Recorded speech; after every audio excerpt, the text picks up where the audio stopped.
सुस्वागतम. ठरलं तर मग मालिकेच्या आजच्या भागामध्ये आपण पाहणार आहोत की आता अर्जुन आणि सायली त्यांच्या ऑफिसमध्ये काम करत असताना दरवाजा उघडून साक्षी तिथे येते आणि अर्जुनकडे बघत म्हणते की अर्जुन सर, मला तुमच्याशी थोडं बोलायचंय. तेव्हा लगेच अर्जुन हा साक्षीकडे बघतो. साक्षी म्हणते की मला माहीत आहे, मी परवानगी न घेताच आतमध्ये असे आली. तर अर्जुन म्हणतो की सायली ही मुलगी इथे काय करते. तर पुढे साक्षी म्हणते की अर्जुन सर प्लीज मला समजून घ्या, मला काहीतरी बोलायचंय. तर रागाने आता भडकत अर्जुन म्हणतो की मिस सायली, मी तुम्हाला काय म्हणतोय, ही मुलगी इथे काय करते आणि आत्ताची आत्ता ही मुलगी मला माझ्या तोंडासमोर नकोय. तर साक्षी पुढे म्हणते की अर्जुन सर माझं ऐकून तरी घ्या. आता अर्जुनला अजून राग येऊन अर्जुन हा मोठ्याने साक्षीवरती ओरडतो आणि तेवढ्यात दरवाजा उघडून चैतन्य तिथे येतो. तेव्हा चैतन्य अर्जुनकडे बघत साक्षीला म्हणतो की साक्षी, हा असा अपमान करून घेण्यासाठी तू इथे आली होती का. तर आता अर्जुन हा ते शब्द ऐकतात चैतन्यकडे बघतो. इकडे आता कल्पना ही किचनमध्ये स्वयंपाक करत असते आणि अचानक आता तिथे अस्मिता येऊन टेबलवर बसते आणि म्हणते की अगं मम्मा, तुझी लाडकी सून कुठे गेली, आज तुला कमरेला पदर खोचून किचनमध्ये काम करावं लागत आहे. अस्मिता म्हणते की मला वाटतं की तुझी लाडकी सून अजून उठलेली दिसत नाहीये. तेव्हा कल्पना म्हणते की ती कधीच उठली आणि ती काय आत्तापर्यंत झोपायला अस्मिता नाहीये. तेव्हा अस्मिताला मोठा धक्का बसतो. कल्पना म्हणते की ती कामासाठी बाहेर गेली. तर लगेच अस्मिता समोर चैतन्याचा ठेवलेला डबा बघते आणि म्हणते की मामा, हा डबा कुणाचा, मी उघडून बघू का. तर कल्पना म्हणते की अजिबात त्याला हात लावू नकोस अस्मिता. कल्पना म्हणते की अस्मिता, तू इथे काय लुडबुड करतेस, एकतर सासरी तरी निघून जा. तेव्हा अस्मिता म्हणते की सचिन US वरून येईपर्यंत मी काय सासरी जातच नाही मम्मा. कल्पना म्हणते की एकीकडे माझी सून जी सर्व कर्तव्य पार पाडते आणि दुसरीकडे माझी मुलगी, तिला कर्तव्य हा शब्दच माहिती नाहीये. कल्पना म्हणते की जाऊ दे, तू समजून सांगण्याच्या लायकीचीच नाहीये आणि कल्पना निघून जाते. तेव्हा रागाने अस्मिता म्हणते की हे बरं आहे, हिच्या सुनेचं ही कौतुक करते आणि सगळी बोलणी मलाच खावी लागतात. इकडे आता समोर चैतन्य म्हणतो की साक्षी, मी तुला सांगतोय ना, ह्या माणसाने आता ठरवूनच टाकलंय की तो जे बोलणार तेच खरं, दुसऱ्या माणसाचं याला काही घेणंच राहिलेलं नाहीये आत्ता. तर आता इकडे साक्षी विचार करते की चैतन्यने किती परफेक्ट एंट्री मारली आणि हा चैतन्य आता अर्जुनला बघ काय करतो ते. तर आता नाटक करत साक्षी म्हणते की ऐक ना स्वीट हार्ट, तू आत्ता काही बोलू नकोस. साक्षी म्हणते की ऐक ना, तुझ्या बोलण्याने कुणाला हर्ट होईल असे तू काहीच बोलू नको, तुला माझी शपथ आहे. तर हाताची घडी घालत चैतन्य हा अर्जुनकडे बघतो आणि म्हणतो की ओके साक्षी, मी काहीच नाही बोलत. ते बघून आता उठून उभा राहत अर्जुन हसतच म्हणतो की अनबिलिव्हेबल. एका बाजूने ऑर्डर काय पास झाली आणि लगेच ती ऑर्डर फॉलो सुद्धा झाली. मानलं चैतन्य तुला. सायली म्हणते की सर, आता तुम्ही शब्दाने शब्द नका वाढू ना. तर बोट करत अर्जुन म्हणतो की मला तुमचा सौंदर्याचा नजारा बघायचा नाहीये, हे माझं ऑफिस आहे, तुमचं घर नाहीये आणि चल आऊट, असे आता अर्जुन तोंडावरती चैतन्य आणि साक्षीला बोलतो. इकडे आता लगेचच चैतन्य म्हणतो की साक्षीने मला शपथ घातली म्हणून मी तुझा ॲरोगन्स सहन करतोय. तर साक्षी म्हणते की आत्ताच सायली म्हणाली की चैतन्य भाऊजी, म्हणजे सायली चैतन्याला भाऊजी म्हणते. तर मी सुद्धा तुम्हाला मला भाऊजी म्हणायला आवडलं असतं, पण तुम्ही मला तो अधिकार दिलेला नाहीये, असे आता साक्षी अर्जुनला बोलते. साक्षी म्हणते की माझं खरंच चैतन्यवरती खूप प्रेम आहे आणि मला तुमच्या दोघांची मैत्री सुद्धा तितकीच महत्त्वाची आहे. मला माहिती आहे की तुमची मैत्री माझ्यासाठी खूप अनमोल आहे. हा जोडतच साक्षी अर्जुनला म्हणते की मला माहिती आहे मी खूप मोठी चूक केली आणि त्यासाठी मला तुम्ही माफ करा. तेव्हा अर्जुन रागाने साक्षीकडे बघत असतो. तर लगेच चैतन्य हा साक्षीचे हात धरतो आणि म्हणतो की साक्षी, तू हे काय करतेस. तर साक्षी म्हणते की नाही चैतन्य, मला यांची माफी मागू दे, माझ्यामुळेच हे सर्व घडलंय. लगेच रडत साक्षी म्हणते की अरे चैतन्य, मी फक्त तुझ्यावरती प्रेमच करत राहिले, मी दुसरा काही विचारच केला नाही आणि माझ्यामुळे हे आज काय घडून बसले. लगेच बोट करत अर्जुन म्हणतो की साक्षी शिकरे, तुला चैतन्य मूर्ख वाटला असेल, पण मी मूर्ख नाहीये.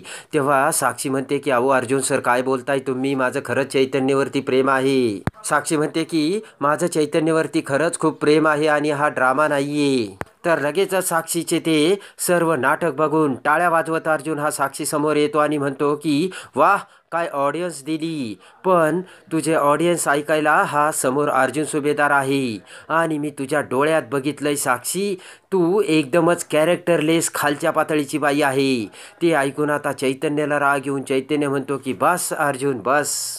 तर चैतन्य म्हणतो की जाऊ दे साक्षी, चल इथून, याला आपलं प्रेम कधी कळणारच नाहीये. आणि चैतन्य साक्षीला तिथून घेऊन जाऊ लागतो. तेवढ्यात अर्जुन म्हणतो की प्रेम, हे प्रेम नाहीये चैतन्य, हा एक ट्रॅप आहे. वात्सल्य आश्रमातील केसचे डायव्हर्शन करण्यासाठी हा रचलेला एक सापळा आहे, असे आता अर्जुन हा चैतन्याला बोलतो. आणि या सापळ्यामध्ये चैतन्य तू अटकलायस. तर पुन्हा साक्षी पाठीमागे येत म्हणते की नाही अर्जुन सर, चैतन्य हे माझे आयुष्य आहे. साक्षी म्हणते की सायलीचं आणि तुमचं एकमेकांवरती जेवढं प्रेम आहे ना, तेवढंच माझं. आणि तेवढंच लगेच असे बोलत असतानाच अर्जुन हा हात पुढे करतो आणि म्हणतो की तुझ्या घाणेरड्या तोंडातून तू आमचं नाव घेऊ नकोस साक्षी.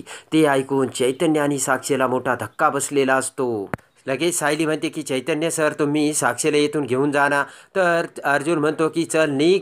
आणि म्हणतो की हिचं आणि हिच्या बापाचं प्रेम फक्त पैशावरती आहे आणि पॉवरवरती आहे, पण तुला हे चैतन्य कधीच समजणार नाही. सायली म्हणते की कुठलंही बोलणं रागाच्या भरात हे आता व्यवस्थित होणार नाही, तेव्हा आपण एक वेळ ठरवूयात आणि ज्या वेळेस तुमचा राग शांत होईल त्यावेळेस आपण बोलूयात. आणि त्यावेळेसच याच्यातून काहीतरी मार्ग निघेल असे सायली बोलताच आता इकडे साक्षी विचार करते की मी एवढ्या मेहनतीने ही आग लावली, पण एवढ्या सहजासहजी मी याच्यावरती हिला पाणी ओतू देणार नाही. त्यानंतर आता साक्षी पटकन लगेच अर्जुनच्या पायाजवळ पाया पडू लागते आणि म्हणते की अर्जुन सर, मी तुमच्या पाया पडते, पण प्लीज आमच्या प्रेमावरती तुम्ही संशय घेऊ नका.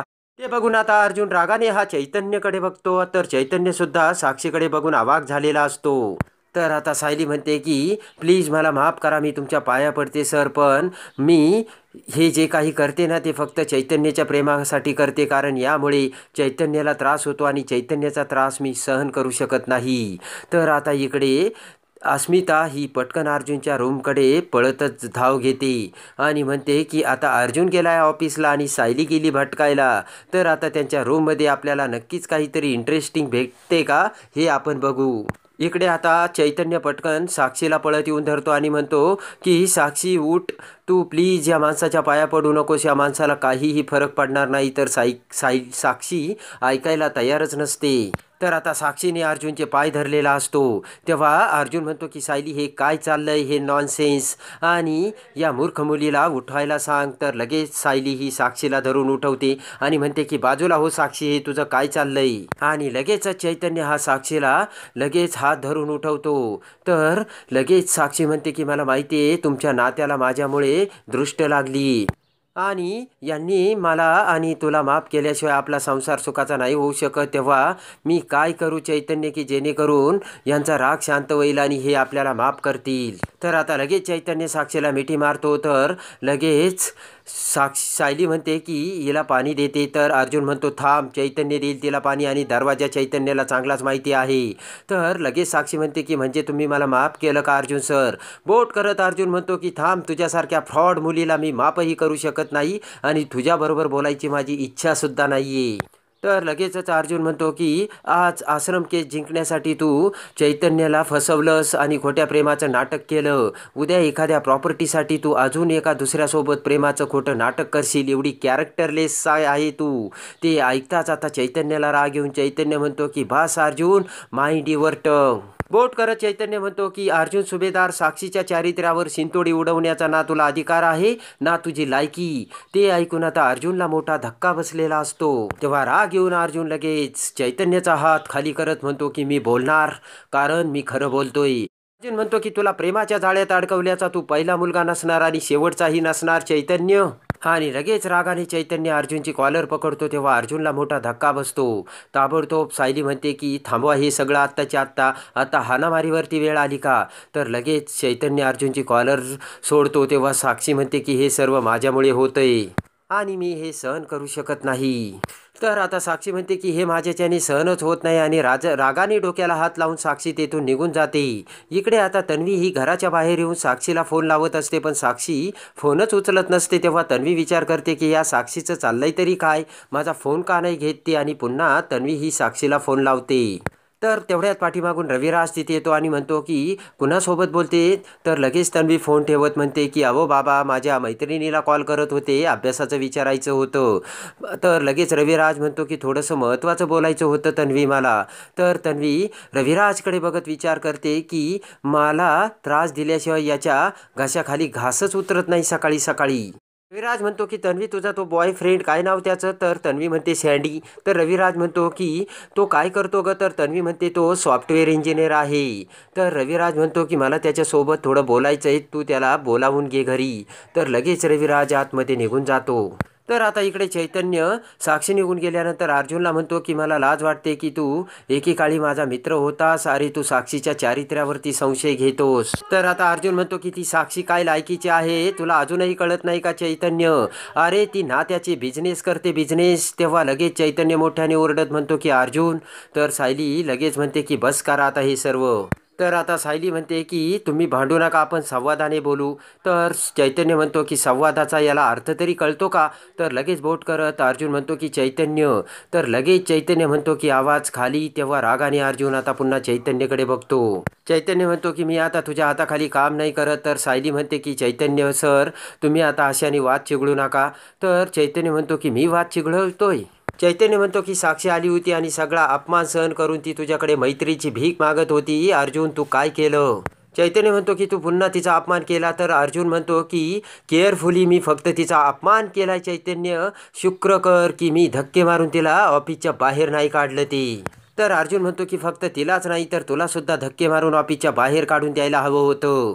तर अर्जुन म्हणतो की तू माझा विश्वासघात केलाय चैतन्य, आणि तू तिच्यावरती एवढा विश्वास करतोय ना, मग कशामुळे तू आपल्या केसचे सर्व डिटेल्स तिला दिले नसतील, आणि कशावरून तू साक्षीशी आणि महिपतशी आपल्या मैत्रीचं डील केलं नसेल. ते ऐकून चैतन्याला मोठा धक्का बसलेला असतो.